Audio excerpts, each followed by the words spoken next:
Hi, I'm Knox. I've been married to Sarah for 8 years, and I thought I knew what stress felt like. Deadlines, traffic, bills, but nothing prepared me for the call I got that Tuesday afternoon. Mr. Harrison? The nurse's voice was calm but urgent. Your wife collapsed at work. We're taking her to County General. She's experiencing severe abdominal pain and internal bleeding. I'm on my way, I said, already grabbing my keys. When I arrived, Dr. Chen met me in the hallway outside the operating room. Knox, Sarah has a ruptured ectopic pregnancy. We need to operate immediately. It's life-threatening. Do whatever you need to do, I told her, my hands shaking. Save her. We will. The surgery should take about 2 hours. Wait in the family room and I'll update you as soon as I can. I sat in that sterile waiting room watching the clock. 45 minutes in, my phone buzzed. My sister, Rachel. Knox, where are you? Marcus's promotion dinner starts in an hour. Rachel, I can't. Sarah's in emergency surgery. It's serious. What? Oh my God, is she okay? I don't know yet. She had internal bleeding. They're operating now. Marcus is going to be so upset. This dinner is really important to him.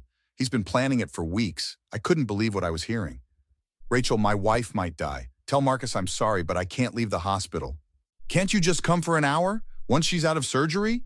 No, I need to be here when she wakes up. I'm not leaving. She hung up without another word. 20 minutes later, I heard a commotion in the hallway. 2 security guards appeared, followed by my brother-in-law Marcus in his expensive suit. Sir, you need to come with us, one guard said. What? I'm waiting for my wife. She's in surgery. Marcus stepped forward, his face red. Knox, my promotion dinner is critical. I need family there. Rachel's already there, and people are asking where you are. Marcus, Sarah is having emergency surgery. I'm not going anywhere. This is the most important night of my career. I'm becoming vice president of operations. Do you know how many people are there? The guard reached for my arm. Sir, we've been asked to escort you out of the hospital if necessary. You're joking, I said, standing up. My wife is on an operating table right now. You can't make me leave. Knox, stop being dramatic, Marcus said. The doctors are handling it. You sitting here doesn't change anything. But you being at my dinner matters. It makes me look bad when my family isn't there. Makes you look bad? My wife could die. Dr. Chen burst through the OR doors, still in her surgical gown. What is going on out here? We can hear you inside. Doctor, how is she? I asked. She's stable, but we're in the middle of a critical procedure. Mr. Harrison, you cannot leave. And you two, she pointed at the security guards, need to leave immediately. This is a hospital, not a social club. Marcus's face twisted. Doctor, this is a family matter. My brother-in-law needs to attend an important event. Surely the surgery can wait an hour. Dr. Chen's eyes went wide. Did you just ask me if life-saving surgery can wait for a dinner party? It's not a party, it's a promotion celebration. I'm about to become VP. This is my career we're talking about. And this is someone's life I'm talking about, Dr. Chen shot back. Security. If you don't leave in 10 seconds, I'm calling the police. The guards looked uncomfortable. One of them spoke up. Sir, we were told this was a family emergency, that you needed your brother-in-law for something urgent. I do need him. This dinner cost me $15,000. That's it, Dr. Chen said, pulling out her phone. I'm calling hospital administration and the police. You tried to interrupt emergency surgery for a party. Get out, now. Marcus pointed at me. This isn't over, Knox. You're choosing Sarah over your family. Don't expect me to forget this. He stormed off, the security guards trailing behind him apologetically. Dr. Chen turned to me. I'm so sorry. I've never seen anything like that in 20 years of medicine. Is Sarah really okay? She's stable. We stopped the bleeding. Another hour and we'll be done. But Knox, what that man just did, trying to pull you from the hospital during your wife's emergency surgery, that's not normal. That's dangerous. Sarah came through surgery successfully, but she needed 3 days in the hospital. I never left her side. Rachel called twice, both times to tell me how I'd embarrassed Marcus. On day 2, Sarah was awake and recovering when Nurse Patricia came in. She was the one who'd been in the OR during Marcus's disruption. How are you feeling, Sarah? Patricia asked, checking her vitals. Tired, but alive, thanks to Dr. Chen. You are very lucky. Knox, can I talk to you outside for a moment? In the hallway, Patricia looked around to make sure we were alone. What your brother-in-law did was completely unacceptable. Dr. Chen filed a report with hospital administration. She did? Of course. He tried to interrupt emergency surgery. He brought security guards to forcibly remove a patient's family member during a life-threatening procedure. That's not just rude, Knox, it's potentially criminal. I didn't know she filed a report.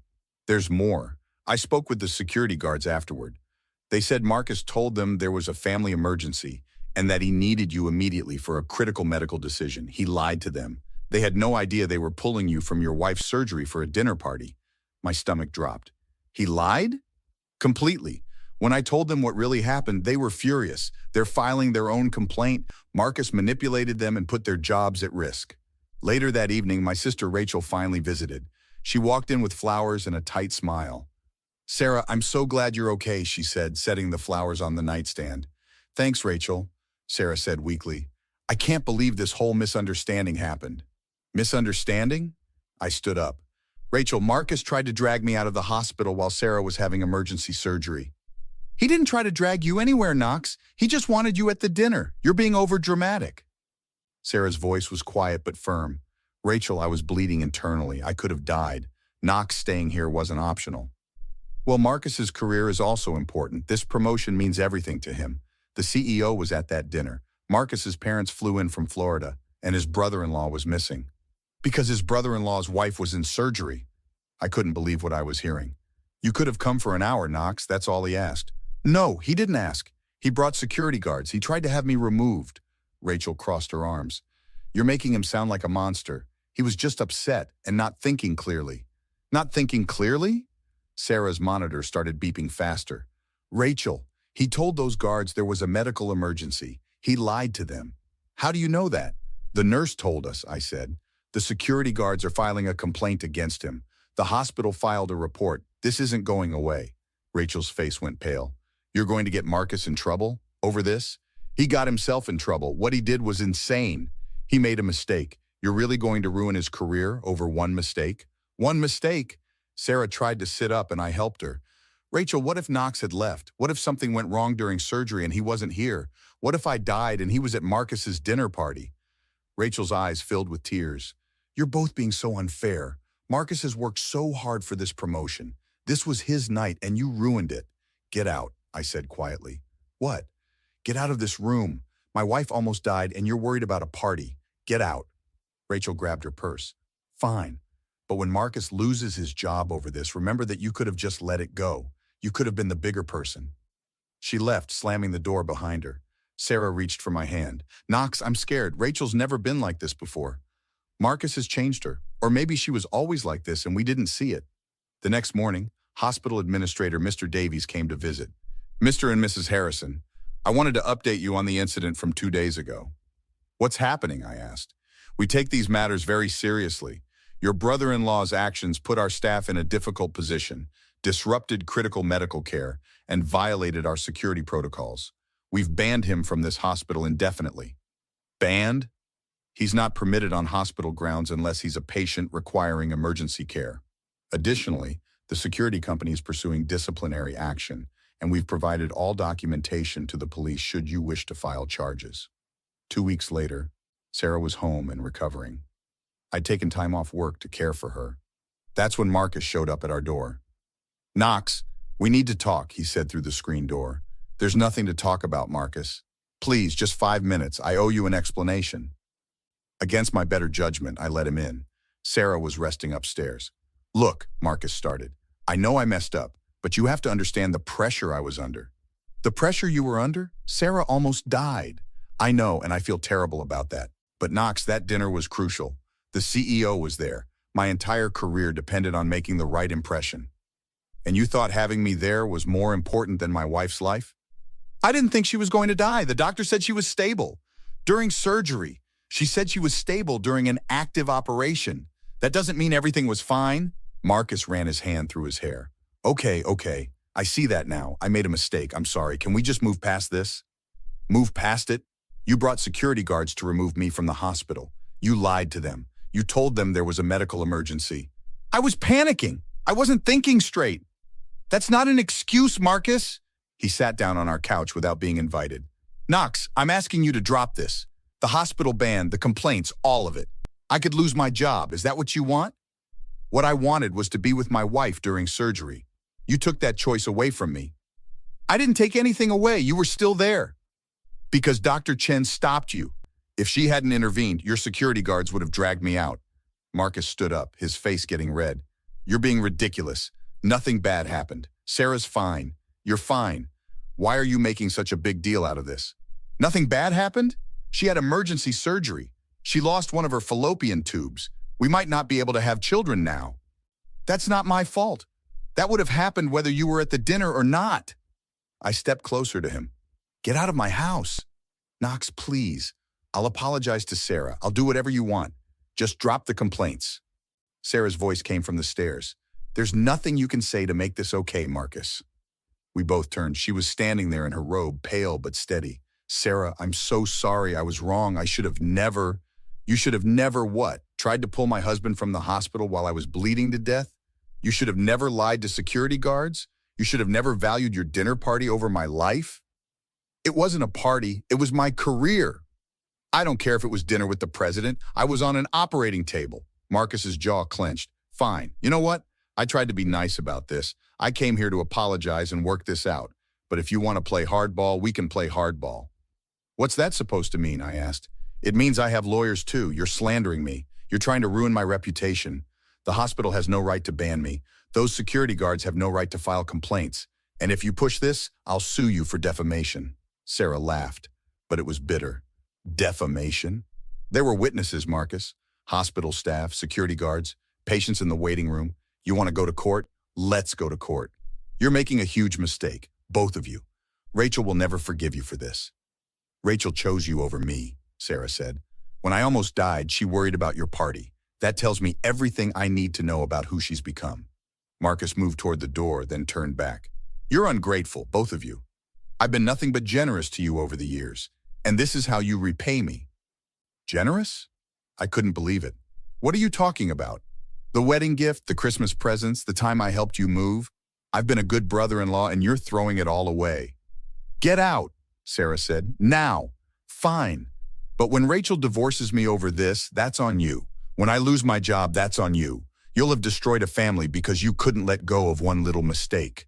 He slammed the door so hard a picture fell off the wall. Sarah started crying and I held her. He's not going to let this go, she whispered.